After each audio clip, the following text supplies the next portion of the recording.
L'Algérie est-elle en train de changer de cap après des mois de tensions régionales et de priorités controversées? Le président Tebboune semble enfin se tourner vers les urgences économiques. Mais derrière les annonces, les doutes persistent, mesures sincères ou simples manœuvres politiques.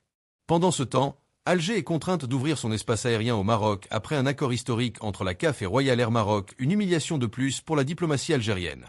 Et avec l'adoption d'une loi sur la mobilisation générale, le régime prépare-t-il une répression accrue face à une colère sociale grandissante?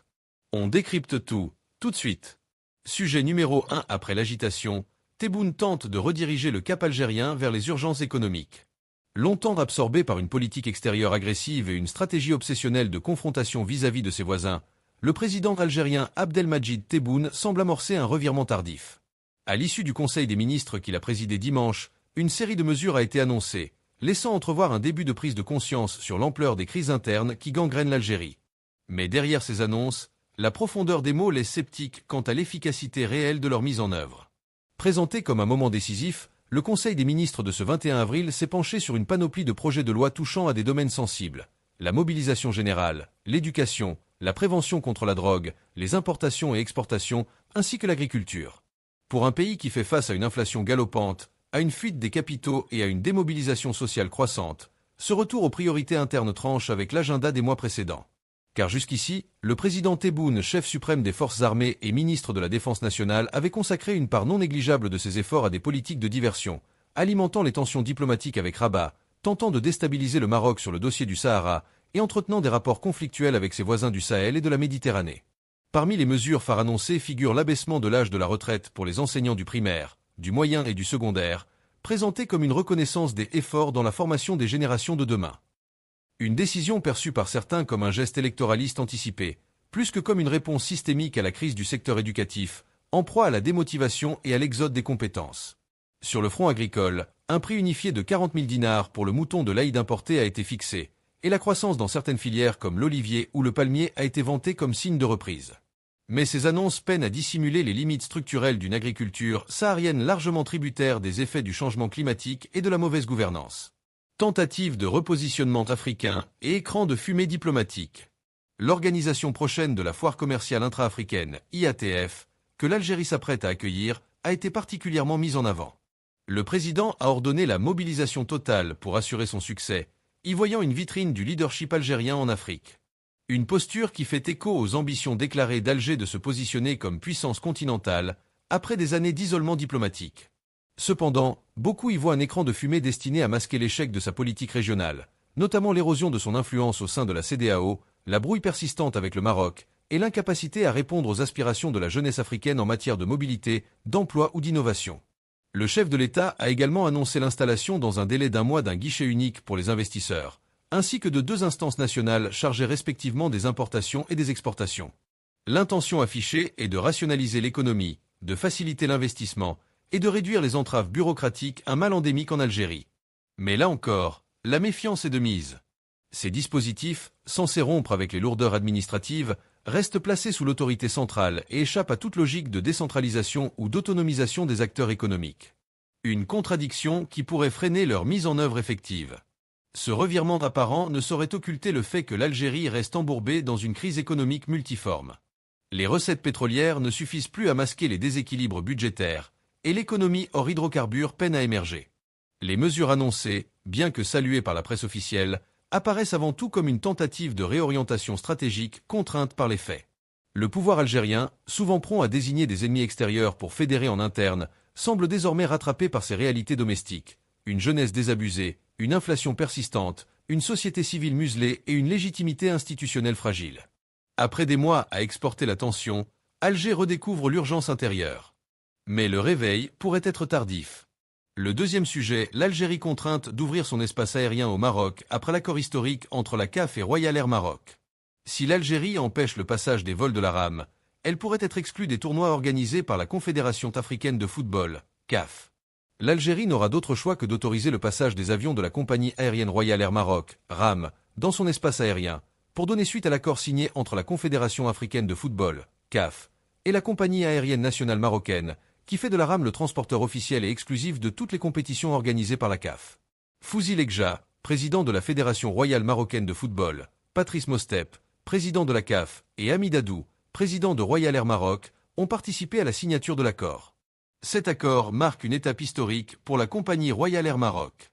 Dès la signature, la compagnie aérienne sera chargée de transporter les délégations, les joueurs et les supporters pendant les tournois relevant de la compétence de la CAF. Cette mesure obligerait les 54 pays membres de la CAF, y compris l'Algérie, à faciliter les opérations aériennes de la RAM.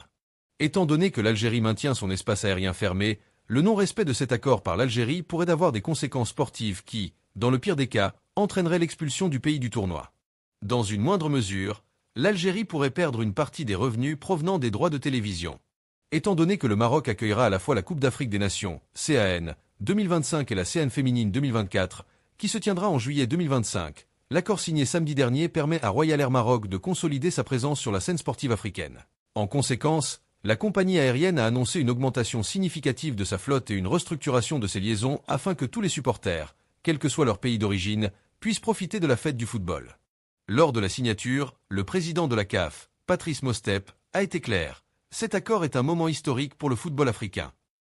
Lors de la conférence de presse qui a suivi, M. Mostep a souligné que ce projet contribuera à mieux relier les 54 pays membres et permettra à la prochaine édition de la CAN de battre tous les records d'affluence et de qualité en matière d'organisation.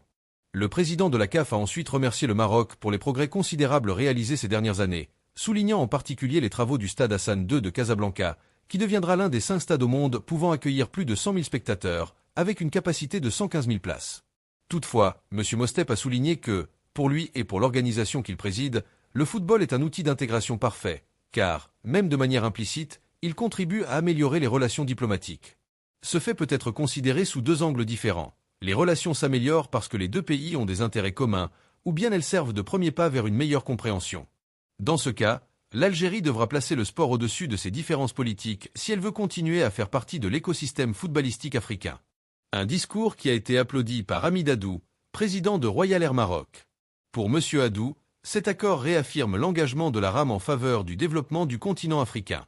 L'alliance avec la CAF n'a pas seulement une valeur commerciale, elle s'inscrit dans une vision plus large, soutenue par le roi Mohamed VI, qui vise à renforcer les liens entre les pays africains par la coopération et la mobilité, a déclaré le dirigeant de la compagnie. M. Haddou a également annoncé une série de mesures qui s'appliqueront aux supporters souhaitant se rendre au Maroc pour encourager leur pays. Des tarifs réduits, des liaisons directes avec les principales villes du continent et des facilités pour le séjour au Maroc des supporters vivant à l'étranger. Ces mesures concerneront également les communautés africaines vivant en Europe, en Amérique et au Moyen-Orient. Selon le président de la RAM, cet ensemble de mesures vise à faire du football africain un sport accessible, inclusif et logistiquement viable, quel que soit le pays de résidence. Le cas algérien met en évidence la manière dont le sport transcende les barrières diplomatiques et sa capacité à avoir des répercussions inattendues sur des conflits dans lesquels il n'y a aucune intention d'avancer. Le dernier, sujet de quoi la mobilisation générale en Algérie est-elle le nom? L'adoption par le Conseil des ministres algériens d'un projet de loi sur la mobilisation générale n'est pas sans éveiller des interrogations, d'autant plus dans un contexte géopolitique tendu. Si cette initiative ne se traduit pas immédiatement par un décret de mobilisation, elle reflète une réalité inquiétante pour un régime algérien fragilisé. L'adoption par le Conseil des ministres algériens, dimanche 20 avril, d'un projet de loi relatif à la mobilisation générale suscite de nombreuses interrogations. Si l'exécutif assure qu'il ne s'agit que d'un texte d'application prévu par la Constitution, le moment choisi, ainsi que le climat régional, donnent à cette décision une portée plus politique que juridique.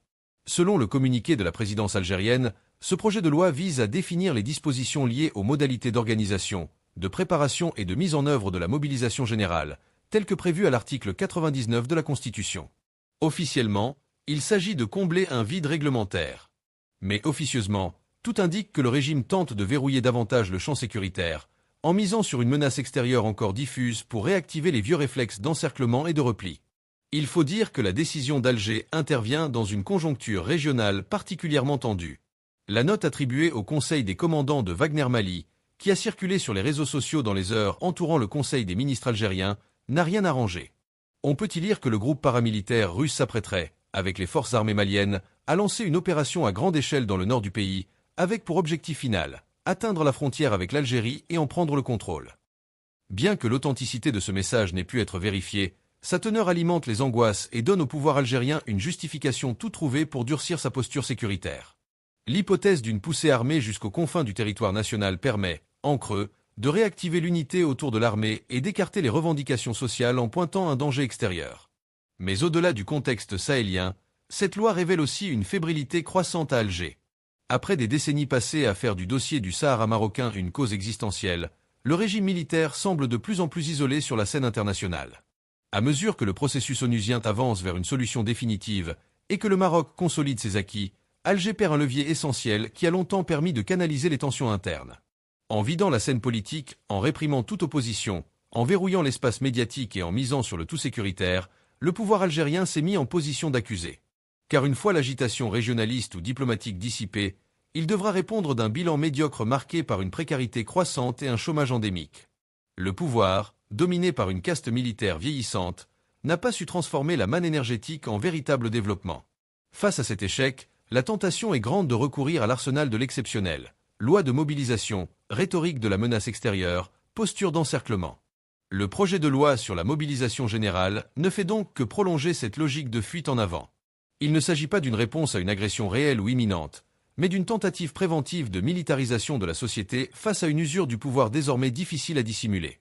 La menace, un prétexte commode. En inscrivant ce texte dans l'agenda parlementaire, Alger tente de le dépolitiser. Mais le calendrier ne trompe personne.